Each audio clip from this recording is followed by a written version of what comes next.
Efesios 6, verso 21 al 24. El nombre de esta predicación es Cerrando la Epístola. Cerrando la Epístola. Damos lectura en el nombre del Señor. Pero a fin de que también ustedes sepan mi situación y lo que hago, todo se lo hará saber Tíquico, amado hermano y fiel ministro en el Señor, a quien he enviado a ustedes precisamente para esto, para que sepan de nosotros y para que consuele sus corazones. Paz sea a los hermanos y amor con fe, de parte de Dios el Padre y del Señor Jesucristo. La gracia sea con todos los que aman a nuestro Señor Jesucristo con amor incorruptible. Oremos, hermanos. Padre, hemos leído tu palabra. Hoy es un día especial en algún sentido porque estamos finalizando, Señor, la enseñanza de esta grandiosa epístola, Señor, llena de contenido, llena de instrucción, llena también de consuelo para nosotros. Y es un regalo tuyo para nosotros como iglesia local el poder disfrutar esto, Señor. Te pedimos que en el cierre de esta epístola tu nombre sea glorificado en nuestras vidas, que podamos manifestar obediencia, Señor, a la enseñanza y que podamos aplicar cada verdad, Señor, a nuestras vidas de manera íntegra. Te lo pedimos en el nombre de Jesús. Amén y amén. Hoy terminamos esta serie en Efesios que comenzamos en mayo del año pasado. 8 meses estuvimos aquí, hubo algunas pausas con algunas predicaciones entre medio, pero fueron 7 meses, yo diría, que estuvimos predicando. Fueron 31 prédicas, sin contar esta que es la número 32, 25.5 horas de predicación. 25.5 horas de predicación. Ha sido un gran pasaje y espero, hermanos, que sea de edificación para ustedes el hecho de haber pasado por esta enseñanza y hoy día estar finalizando. Así que nos sentimos privilegiados de poder exponernos a la palabra del Señor de esta manera, ¿sí? No tomando algún versículo por ahí, otro por acá, sino que atendiendo al contexto de la enseñanza. Y bueno, al menos en lo personal yo soy edificado cuando estudio, cuando trabajo en el texto, y mi intención como pastor es que con usted sea lo mismo, que pueda ser edificado a través de esta enseñanza. Sin más que decir, vamos a ir al desarrollo de esta última predicación número 32. El primer punto, el mensaje y el mensajero, los versos 21 y 22, dice, pero a fin de que también ustedes sepan mi situación y lo que hago. Ahí quiero detenerme, a fin de que también ustedes sepan mi situación y lo que hago. Recordemos que la semana pasada el apóstol Pablo había terminado diciendo que era necesario que oraran por él. Ahora agrega esto, pero a fin de que ustedes también sepan mi situación y lo que hago. Pablo vio la necesidad en las iglesias a las cuales él escribía. Recordemos también que la carta está dirigida a los efesios, pero aún los estudiosos no se han puesto de acuerdo si esta carta fue de manera específica dirigida a los efesios o pudo más bien ser una carta de tipo circular, es decir, que recorrió varias iglesias. Posiblemente sea la última condición que yo les relataba recién. Entonces Pablo ve la necesidad de que las iglesias sepan, según el texto, dos cosas: su situación y lo que él hace. ¿Sí? Su situación y lo que él hace. Lo que tenemos que aquí percibir de entrada es que las iglesias tenían una genuina preocupación por el apóstol. De ahí la necesidad de dar los detalles de su encarcelamiento. Esa era la situación del apóstol. Él estaba encarcelado.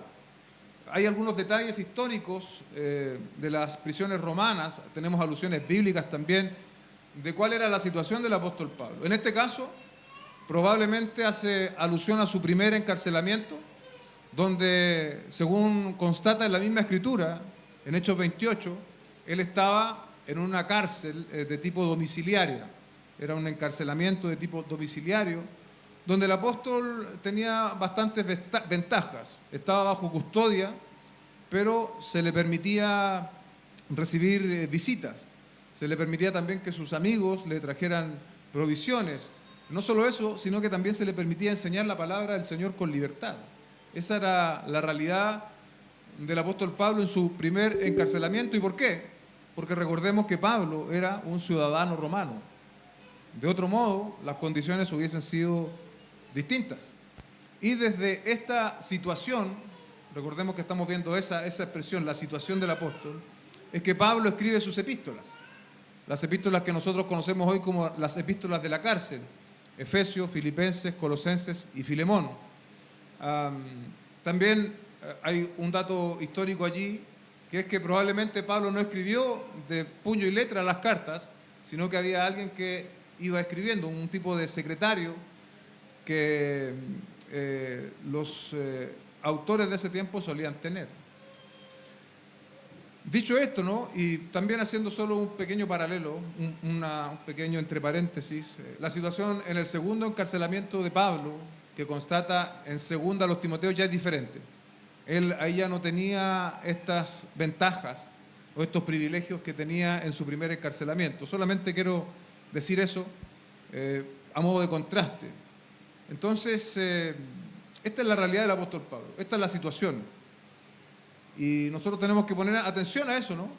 La situación en la cual un autor escribe es importante. Pablo no estaba en un hotel 5 estrellas hablando de espiritualidad, de compromiso.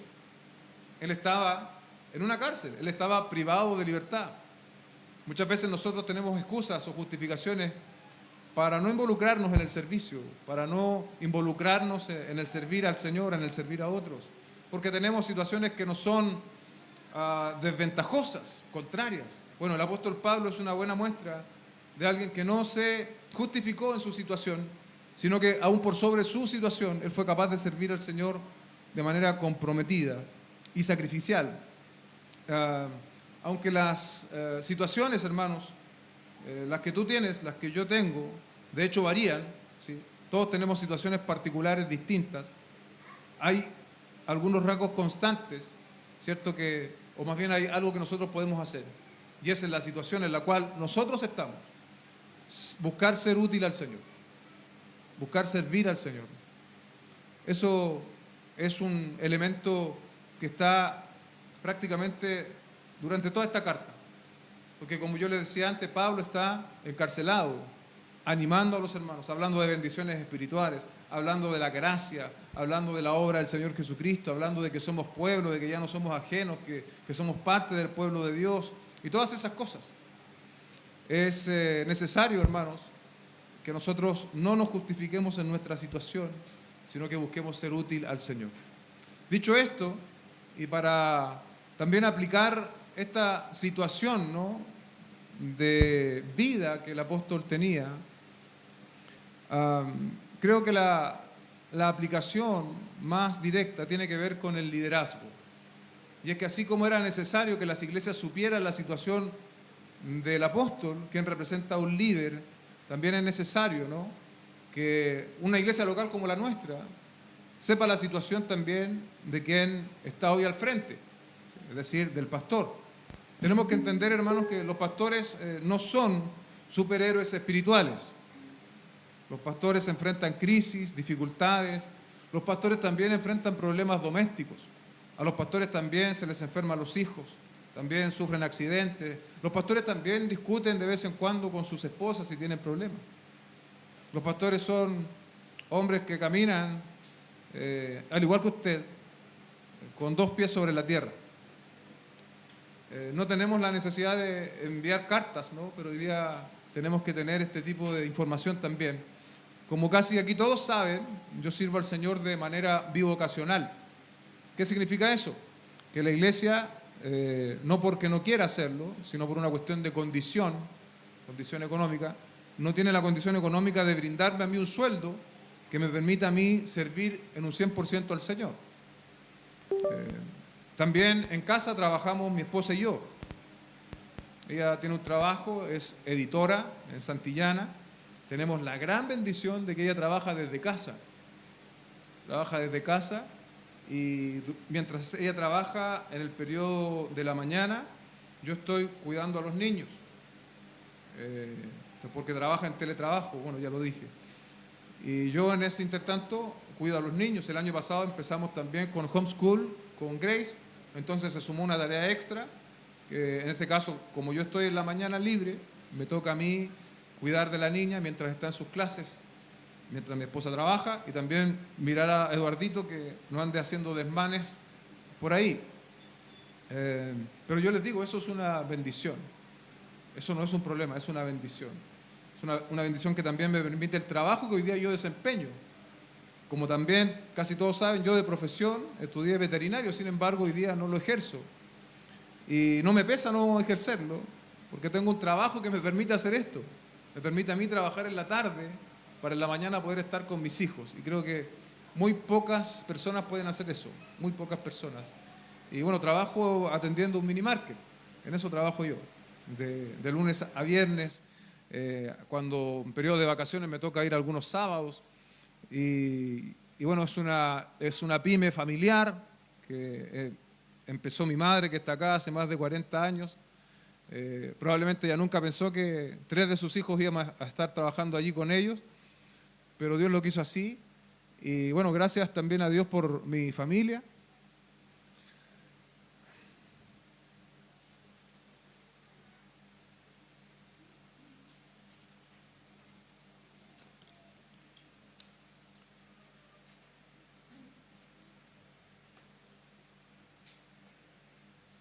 Que es precisamente por este trabajo, ¿no?, que yo cuento con más tiempo y con más flexibilidad.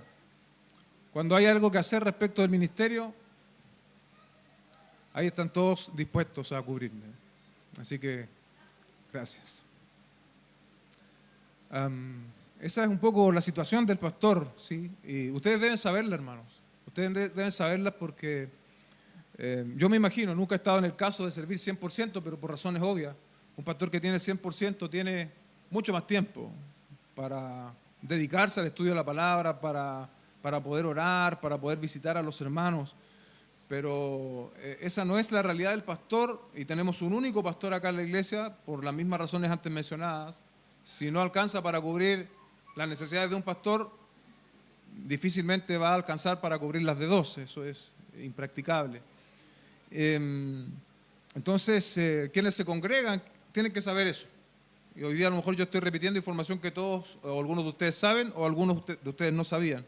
Pero esa es la situación ministerial. Y entonces cada uno tiene que saber para ver si quiere ser parte de esta realidad ministerial, que tiene ventajas y también podría experimentar desventajas. Pero ¿sabe qué, iglesia? Al final, la obra no pasa ni por el tiempo del hombre que está al frente, porque la obra es de Dios. La obra no tiene que ver con factores humanos, la obra es de Dios. Lo que sí tiene que haber, y es irrenunciable, es disposición. Es disposición, ya sea que sirva a medio tiempo, a tiempo completo, tiene que haber disposición. Pueden haber hombres que sirvan a tiempo completo, mantenidos por la iglesia y sin disposición. Y probablemente también hay personas que sirven a medio tiempo sin disposición. Pero lo que tiene que haber en un siervo de Dios es disposición a con lo que el Señor le da como tiempo, hacer lo mejor que pueda. No lo hace perfectamente, yo no lo hago perfectamente, pero sí tengo disposición a mejorar, a crecer, a hacerlo mejor, a buscar los tiempos para poder servir de mejor forma al Señor. Hace algún tiempo, una persona que se congregó con nosotros por un tiempo considerable, no poco, dijo de mí, y no me lo dijo a mí cuando se despidió, dijo que yo debiese, si no tenía tiempo para servir, yo debiese retirarme mejor. Son declaraciones aventuradas, ¿no? Y yo me acordaba de esto, me acordaba de Pablo. Usted sabe que Pablo, para mantenerse en más de alguna ocasión, tuvo que, con sus propias manos, armar carpas, armar tiendas. Es lo que Pablo tuvo que hacer. El gran Pablo, hermanos, una de las mentes más privilegiadas tal vez de la era en la cual nosotros vivimos, pasada y presente, tuvo que armar carpas para sostenerse. Me imagino que ese mismo juicio no hubiese sido tan liviano en el caso de Pablo. Entonces, debe haber cuidado, ¿no?, con el tipo de declaraciones que nosotros hacemos. Son juicios delicados. Tenemos que entender que la situación de servicio del pastor de esta iglesia es impuesta por Dios. ¿Y quién va a encargarse de que eso cambie o no? Dios, hermano. Dios, cualquier otro cambio va a ser artificial y de poco tiempo. Tenemos que depender siempre de Dios. Mi responsabilidad es, al igual que la tuya, servir al Señor de la mejor manera que me sea posible en la situación en la cual Dios me ha puesto. Eso es lo que todos tenemos que hacer, hermanos. Tú, el pastor, el hermano que lleva menos tiempo, en la situación que Dios le puso, tiene que servir al Señor de la mejor manera que le sea posible. Particularmente Pablo, ¿no? Vio la necesidad de que las iglesias supieran esto. Yo lo veía así, es una especie de reporte por parte de Pablo, pero en vista de que él está preso, lo hace por medio de este hermano llamado Tíquico. Pablo seguía siendo fiel en prisión. Leíamos este texto o uno similar la semana pasada en Hechos 28, 30 al 31. Dice: Pablo se quedó por 2 años enteros en la habitación que alquilaba y recibía a todos los que iban a verlo, predicando el reino de Dios y enseñando todo lo concerniente al Señor Jesucristo con toda libertad y sin estorbo. Esa es la realidad que Pablo experimentaba respecto de poder predicar sin temor. Predicaba a quienes venían a visitarle, predicaba a los soldados que lo custodiaban, bien digo, y con toda seguridad, si él tuvo que comparecer ante alguna autoridad romana, yo creo que también él predicó. Pablo era un hombre incombustible en el servicio del Señor y un ejemplo para cualquiera de nosotros. Eso es lo que Pablo hacía. Recuerde que Pablo envía a Tíquico para que la iglesia supiera la situación de Pablo y lo que él hacía. No solo eso, sino también Pablo se preocupaba de las congregaciones que él había fundado a través de reportes de estos mismos mensajeros y también enviándoles cartas. Lo que nosotros tenemos hoy día como la carta a los Efesios es la preocupación del apóstol Pablo respecto de las iglesias, ¿sí? Enseñanza doctrinal. Otra vez, y no vea esto como una especie de defensa de mi ministerio, de hecho es bastante incómodo enfrentar así el texto, pero debo hacer honor a lo que el texto está enseñando. ¿Qué hago yo en la iglesia? Bueno, yo hago un intento por enseñar la palabra del Señor de la manera más fiel que me sea posible. Y también intento modelarlo con mi vida. No es solo enseñar la palabra, sino también ser un modelo de esa palabra. ¿Lo hago de manera perfecta? No. No, ninguna de las dos cosas las llegamos a hacer de manera perfecta. Ni el predicar, ni tampoco el modelar. Pero la meta está enfrente y aunque a veces sea arrastrando, seguimos adelante. Seguimos adelante en pos de esa meta.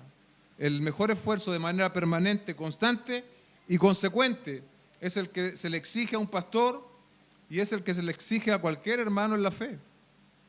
Enseño lo que la Biblia enseña y una de mis metas es que todos los que están aquí lo puedan entender.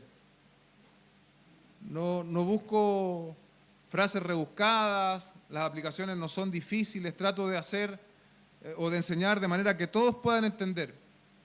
Y la trastienda de esto, hermanos, yo les decía antes, 25.5 horas de predicación no es ni siquiera 25.5 horas de preparación en el estudio y en la oración para predicar. 25.5 horas de oración, no tengo el estimado, hermano, pero en el menor de los casos eso se tiene que multiplicar por 4 o por 5. Hay predicaciones que demandan 10 horas de trabajo, hay predicaciones que demandan 5 horas de trabajo, hay predicaciones que, en fin, eso es así. Entonces no es como el pastor abre la Biblia y empieza a comentar al siguiente día, no, es un trabajo extenuante. Mi esposa es testigo, mi familia también, de cuántas horas yo invierto para poder prepararme para estar cada domingo acá. Y al menos una vez en la semana tengo que estar hasta las 3 y hasta las 4 de la mañana, reflexionando, meditando, orando en el texto. Esto no viene sin esfuerzo. Eso es lo que yo hago, que usted probablemente es primera vez que me lo escucha, pero esto es lo que yo hago.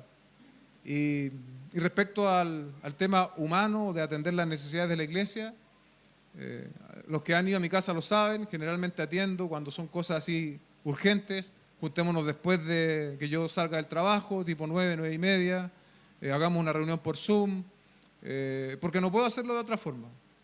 No puedo decirle, ya, voy con mis hijos a verte, ¿qué sentido tendría? No serviría. Y tengo que también armar carpas, tengo que sustentar a mi familia. Entonces, esa es la realidad y eso es lo que yo hago. A algunos les parecerá bien, a algunos les parecerá insuficiente, pero es lo que el Señor me permite hacer. Y bueno, decíamos la semana anterior, ¿no? La necesidad de orar por el pastor. Esa es la situación familiar y laboral. Se los decía antes, no tengo el mismo tiempo que tiene un pastor a tiempo completo, pero esas son las maneras en las cuales podemos resolver ese tipo de asuntos, ¿no? El texto sigue y dice, todo se lo hará saber Tíquico, amado hermano y fiel ministro en el Señor. Aquí podemos ver a Tíquico como un verdadero ejemplo para nosotros. ¿Quién era Tíquico? Bueno, hay otras referencias en el Nuevo Testamento.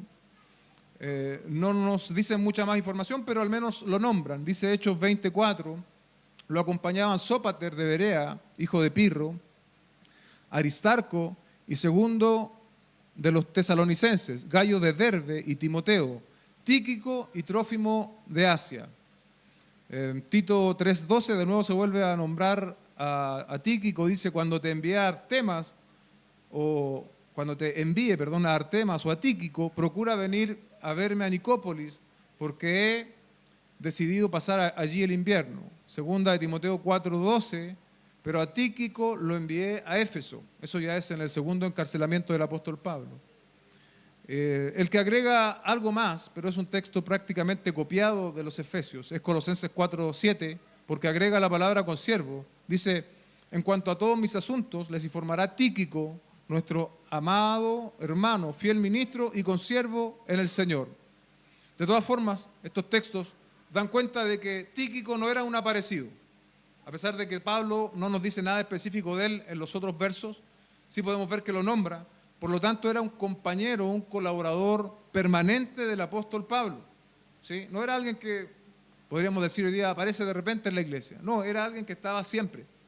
Cuando había que hacer algo, ahí estaba Tíquico. Cuando había que llamar, podríamos decir, a alguien, cuando había que visitar a alguien, ahí estaba Tíquico. Cuando había que hacer aseo, ahí estaba Tíquico. Cuando había que ordenar, ahí estaba aquí Tíquico. Es el ejemplo, ¿no?, insigne de disposición. Por lo tanto, se torna en un buen ejemplo también para nosotros hoy. Examinemos, hermanos, las calificaciones que Pablo hace en nuestro texto respecto de este mensajero. Primero dice, hermano amado. La palabra amado tiene dos sentidos. Uno, se usaba para mostrar afecto hacia alguien. Es mi amada esposa, mi amado padre, mi amada madre. Ese es un sentido, que no es probablemente el que está utilizando acá el autor. Y el segundo es para encomendar a alguien de su confianza. Ese sí tiene más sentido. Pablo está encomendando a alguien de su confianza llamado Tíquico, ¿no? Lo está encomendando con una carta, con una misión apostólica, podríamos decir. Hay otros casos, ¿no?, como Epafras, bien digo, Onésimo y Timoteo. También tengo los versículos acá cuando se ocupa la palabra amado. Por ejemplo, respecto de Epafras, Colosenses 1:7, así ustedes lo aprendieron de Epafras, nuestro amado consiervo, ¿sí? También alguien recomendable, podríamos decir, quien es fiel servidor de Cristo de parte nuestra. Colosenses 4:9 dice, y con él a Onésimo, fiel y amado hermano, ahí está de nuevo esta palabra amado, ¿no?, que es uno de ustedes, ellos les informarán acerca de todo lo que aquí pasa. Y finalmente, segunda de Timoteo 1:2, a Timoteo, amado hijo, gracia, misericordia y paz de parte de Dios Padre y de Cristo Jesús, nuestro Señor.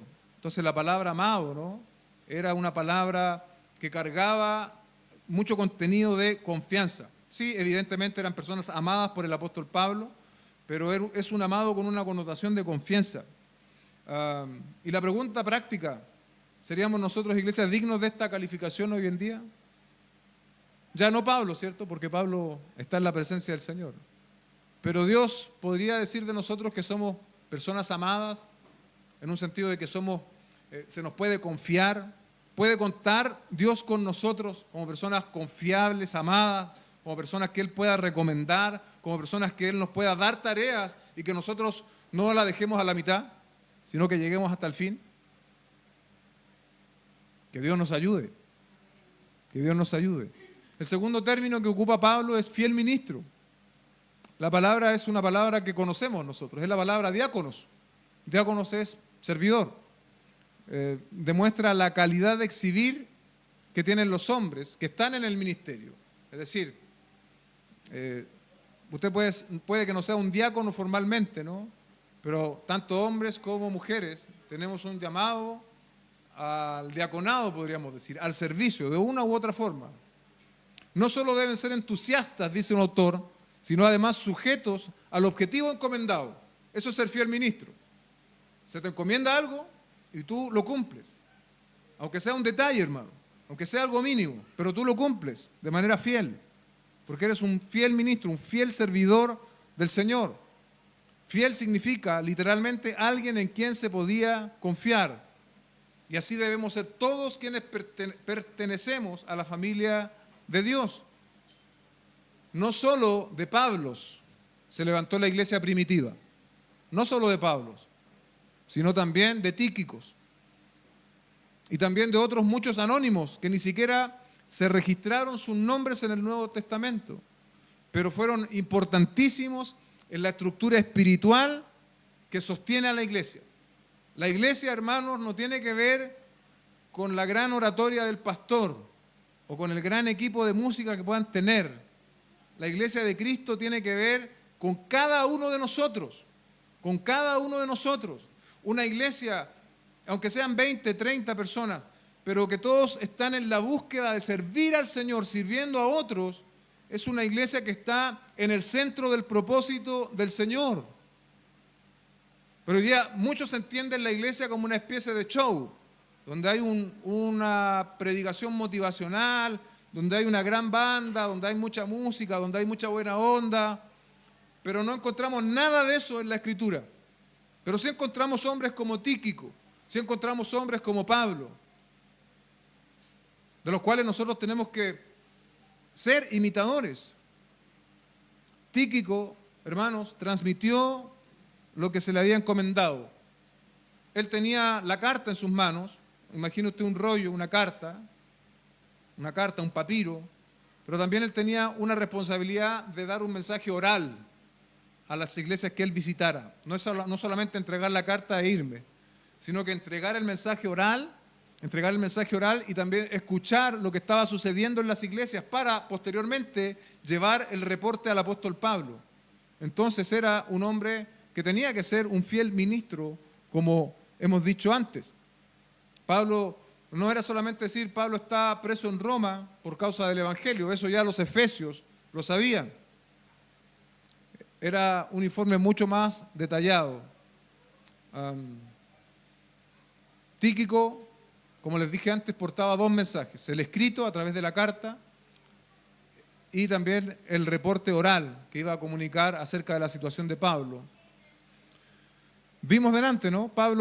Tíquico iba a hablar de la situación y de los trabajos del apóstol Pablo, y esto no era así como un informe largo y novelesco, dice un autor, puntualizando dolores y peligros e incluyendo algo de profecía ficción. No, lo que estos hombres tenían que hacer era instruir y templar el ánimo de los hermanos. La importancia de la tarea de Tíquico, iglesia, es grande.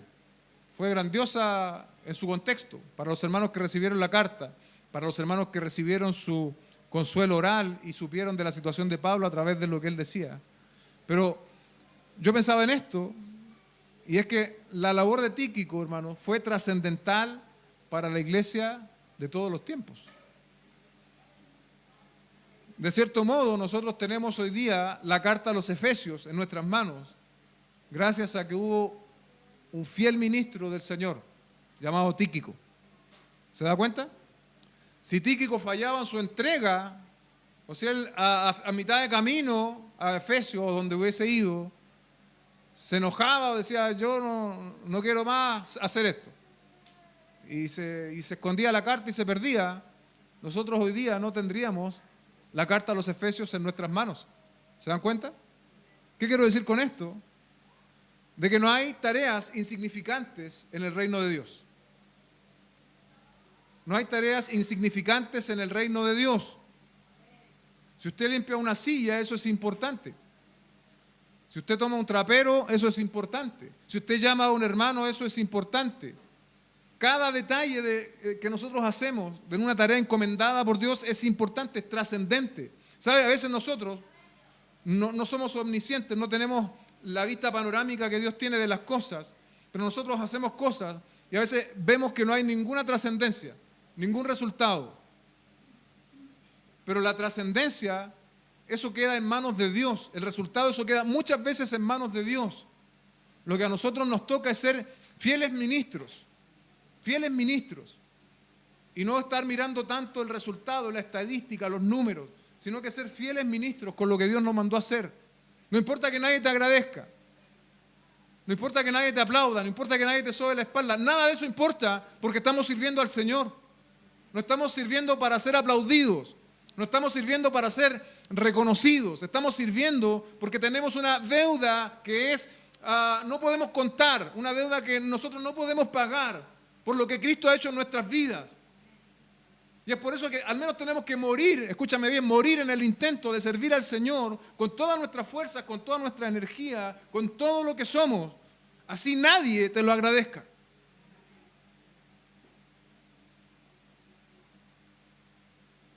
No hay tareas insignificantes en el servicio al Señor.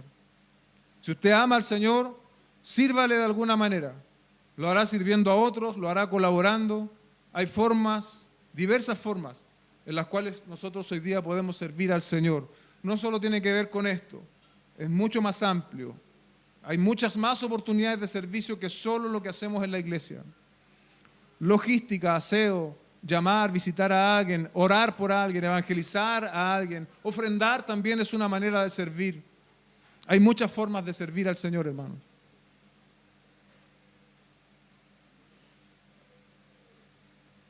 Quiero leer este pasaje para que nos evaluemos, hermanos. Mateo 25, 14 al 30. Para que nos acerquemos a esta calificación que Pablo hizo de Tíquico. Amado hermano y siervo fiel. Eso es una buena meta. Eso es una buena meta para este año. Ser un amado hermano, ser un siervo fiel. Mateo 25, 14 al 30. Dice, porque el reino de los cielos es como un hombre que al emprender un viaje llamó a sus siervos y les encomendó bienes. Y a uno le dio 5 talentos, 108 kilos de plata. A otro 2 y a otro 1. A cada uno, escuche bien, conforme a su capacidad, y se fue de viaje. El que había recibido los 5 talentos enseguida fue y negoció con ellos y ganó otros 5 talentos. Asimismo, el que había recibido 2 talentos, 43.2 kilos, ganó otros 3. Pero el que había recibido 1 fue y cavó en la tierra y escondió el dinero de su señor. Después de mucho tiempo vino el señor de aquellos siervos y arregló cuentas con ellos. Y llegando el que había recibido los 5 talentos, trajo otros 5 talentos, diciendo, Señor, usted me entregó 5 talentos, mire, he ganado otros 5 talentos. Su señor le dijo, bien, siervo bueno y fiel, en lo poco fuiste fiel, sobre mucho te pondré, entra en el gozo de tu señor. Llegando también el que tenía 2 talentos, dijo, Señor, usted me entregó 2 talentos, mire, he ganado otros 2 talentos. Su señor le dijo, bien, siervo bueno y fiel, en lo poco fuiste fiel, sobre mucho te pondré, entra en el gozo de tu señor. Pero llegando también el que había recibido 1 talento, 21.6 kilos, dijo, Señor, yo sabía que usted es un hombre duro, que ciega donde no sembró y que recoge donde no ha esparcido. Y tuve miedo y fui y escondí su talento en tierra. Mire, aquí tiene lo que es suyo. Pero su señor le dijo, siervo malo y perezoso, sabías que ciego donde no sembré y recojo donde no esparcí. Debías entonces haber puesto mi dinero en el banco y al llegar yo hubiera recibido mi dinero con intereses. Por tanto, quítenle el talento y dénselo al que tiene 10 talentos, 216 kilos de plata. Porque a todo el que tiene, más se le dará y tendrá en abundancia. Pero el que no tiene, aún lo que tiene se le quitará. Y al siervo inútil, échenlo en las tinieblas de afuera. Allí será el llanto y el crujir de dientes. ¿Cómo estamos sirviendo hoy nuestros hermanos míos?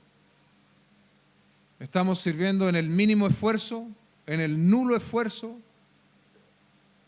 ¿O estoy dando lo mejor que puedo? ¿O simplemente enterramos el talento? Tenemos que servir al Señor. Tenemos que pedirle al Señor que Él nos muestre las formas en las cuales podemos ser útiles. Porque no importa que tú tengas 50, 70, 80, 100 años o si tienes 20. No importa, eso no importa. Hay formas en las cuales podemos ser útiles. Y no tenemos que enterrar nuestro talento, tenemos que multiplicarlo, tenemos que ponerlo en servicio en la iglesia del Señor. El verso 22 añade: a quien he enviado a ustedes precisamente para esto. ¿Para qué? Para que les hiciera saber la situación y lo que Pablo hacía, que ya vimos recién. Para que sepan de nosotros y para que consuele sus corazones. Ahí está otra tarea más que iba a hacer Tíquico: consolar los corazones de las iglesias. Pablo reitera, dice un autor, 3 veces su intención de que Tíquico ponga a sus lectores al tanto de noticias acerca de él. Aquí hay un buen motivo, ¿no? Dice: esto explica sin duda la ausencia poco usual de mensajes de saludos personales al final de la carta. Pablo no nombra a nadie aquí de manera personal, pero había enviado a Tíquico para hacer esto, ¿no? Tíquico iba a transmitirlo de su propia boca, dice John Stott. ¿Por qué necesitaban ser consolados los efesios? Bueno, una razón muy clara: para tener noticias del apóstol. Después vamos a examinar esa razón. Pero un autor dice que les estaba, digamos, dificultando la prisión del apóstol Pablo, la infiltración doctrinal.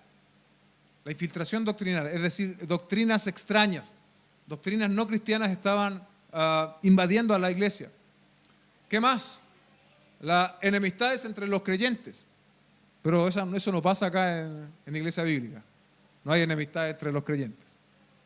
La conducta personal, egoísta de muchos creyentes, miembros de la iglesia, también había entristecido a muchos cristianos.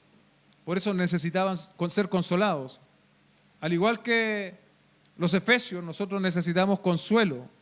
Experimentamos lucha, incertidumbre, desde fuera de la iglesia y también desde dentro de la iglesia. ¿Por qué desde dentro de la iglesia? Porque la iglesia está conformada por personas como tú y como yo. ¿Sí? Personas que no somos perfectas. Personas que nos equivocamos. Nos equivocamos en nuestras observaciones, en nuestros diagnósticos, en nuestros juicios, nos equivocamos. Porque aún lidiamos con el remanente de pecado. Tu opinión no es infalible y la mía tampoco. Lo que nosotros hacemos como juicio no es infalible.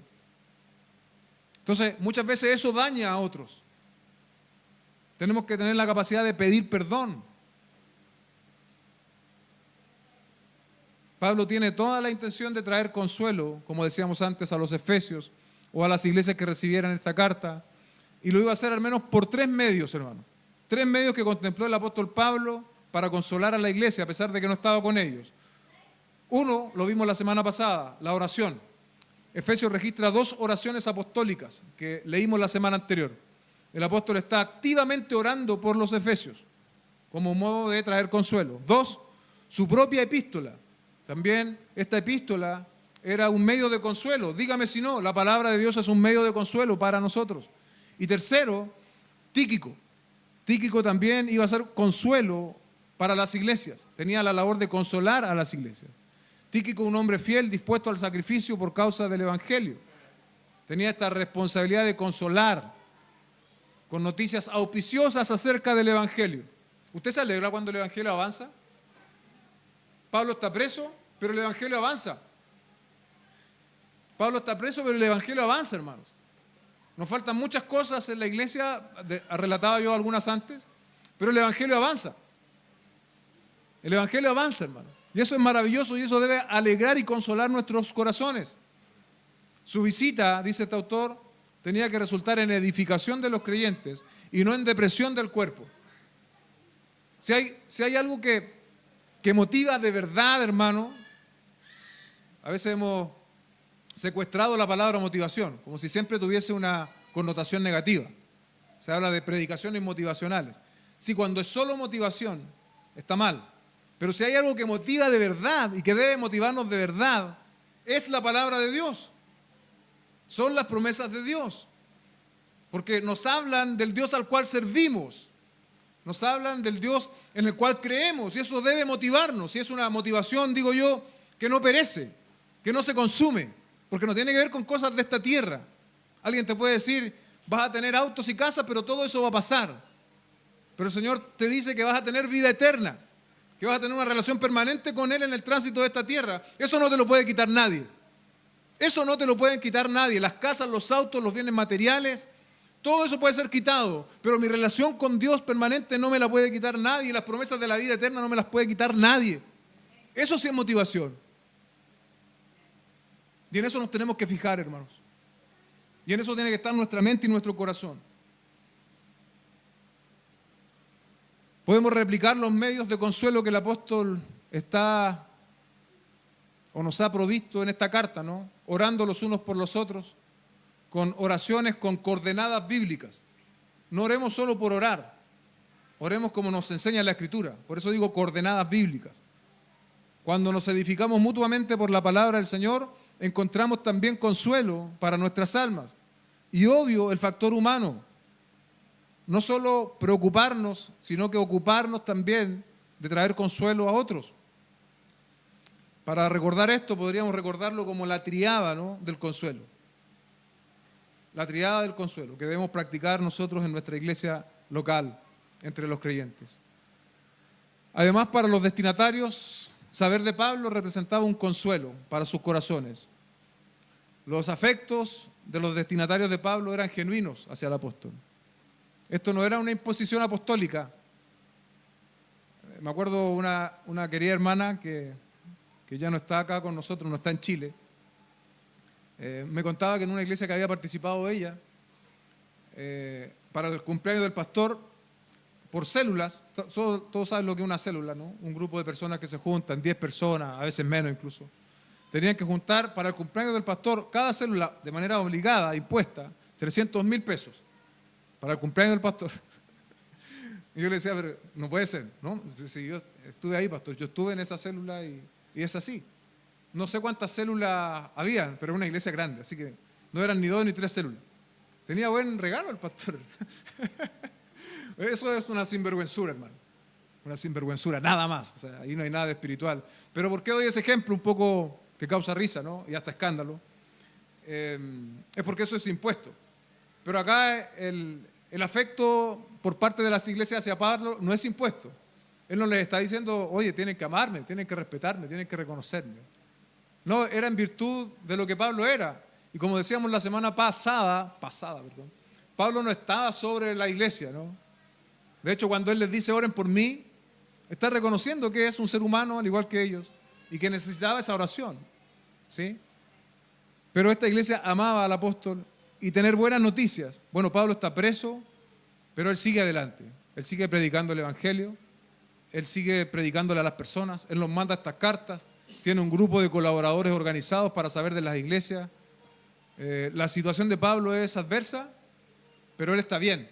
Y eso alegraba el corazón de las iglesias. El saber que su hermano Pablo, y aquí ocupa la palabra nosotros, ¿no?, y su equipo, podríamos decir, estaban en condiciones, en buenas condiciones, eso consolaba el corazón de la iglesia.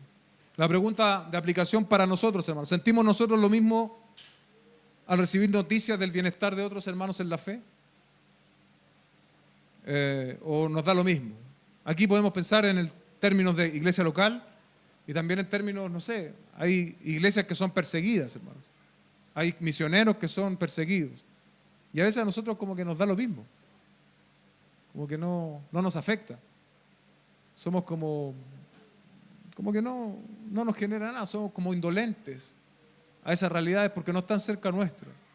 Bueno, de pronto quizás informarse más, y saber que hoy día hay misioneros que mueren, misioneras que mueren por causa del Señor. Y de manera local también, hermanos.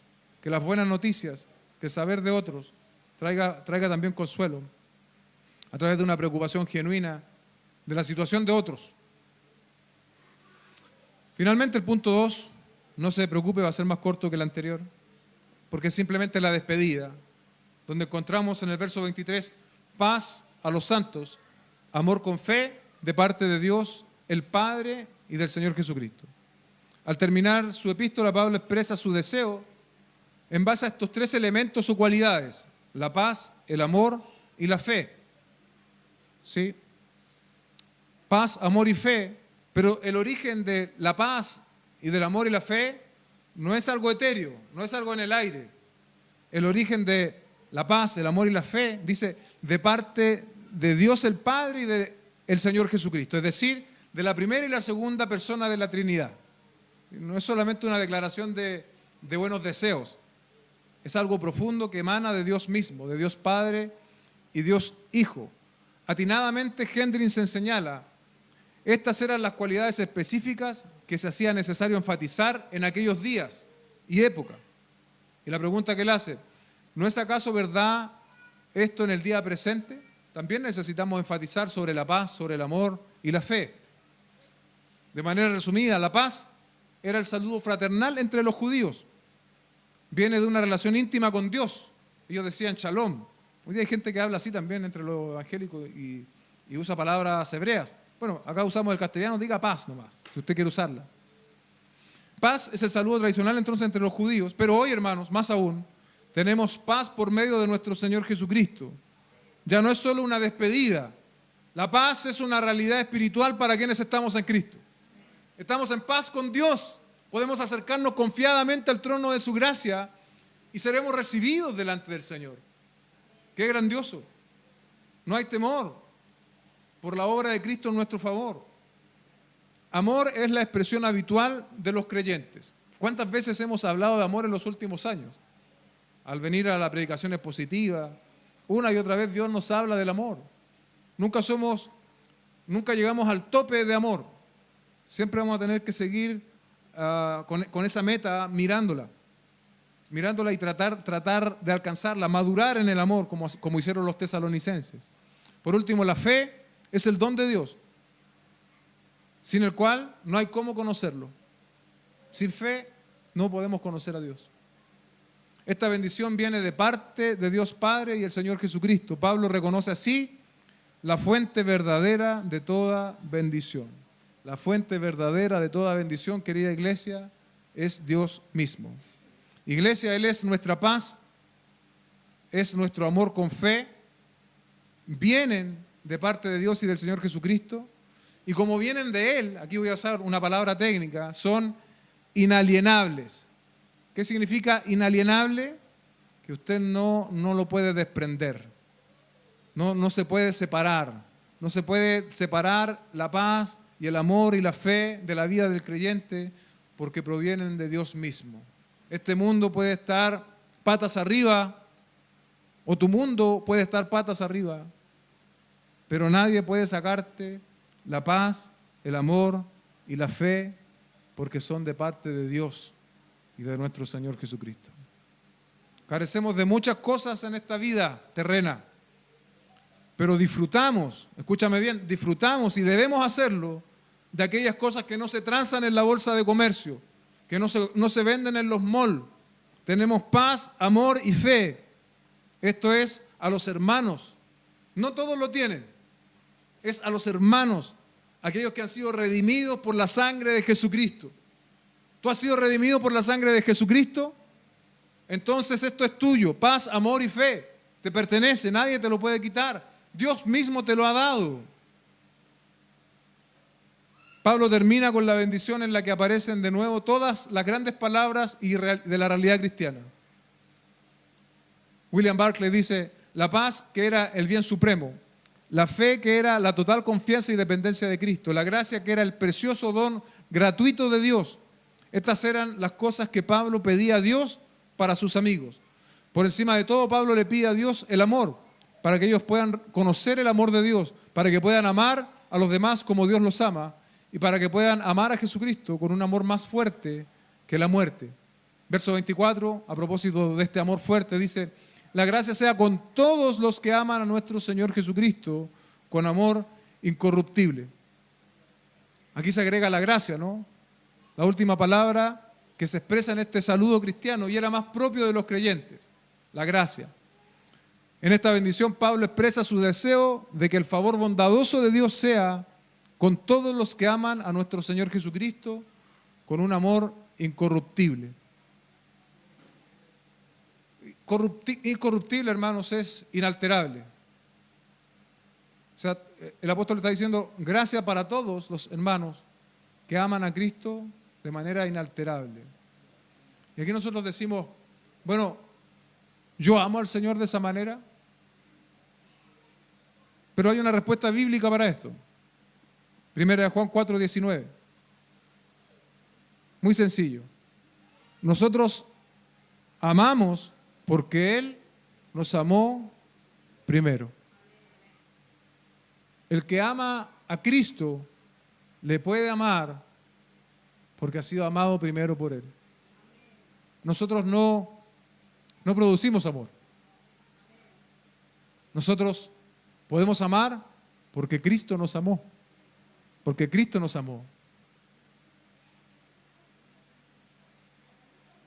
He aquí, hermanos, la verdadera prueba de si somos genuinos creyentes o no, si somos genuinos cristianos. Amar a Cristo de manera inquebrantable. Este es un amor que no se altera, un amor que no perece, un amor que aunque sea probado, un amor que aunque enfrenta crisis, dolores y dudas, es un amor por Cristo que permanece. Más allá de las dificultades, más allá de las dificultades.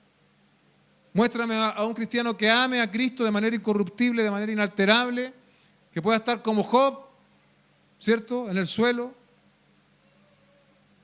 burla de sus amigos, pero sigue amando a Dios, sigue amando a Dios. Muéstrame a un cristiano de ese tipo y estamos frente a un cristiano de verdad.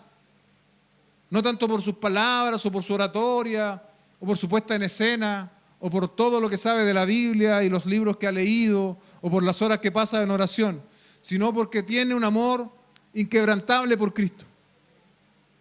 Vienen tormentas, vienen problemas, pero él sigue amando al Señor. Él sigue amando al Señor, porque Cristo le amó primero. A la paz, el amor y la fe, Pablo agregó entonces la gracia para con todos los que aman a nuestro Señor Jesucristo con amor inalterable. Es la característica por excelencia del amor de Dios. Imperecedero, bien digo, incorruptible.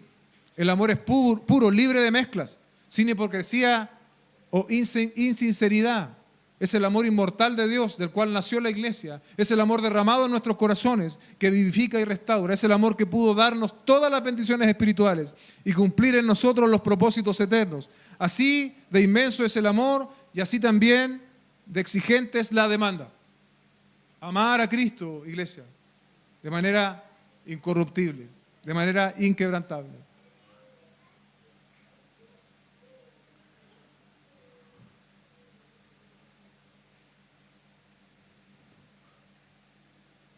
Warren Wiersbe, y con esto termino, dice: no peleamos las batallas solos.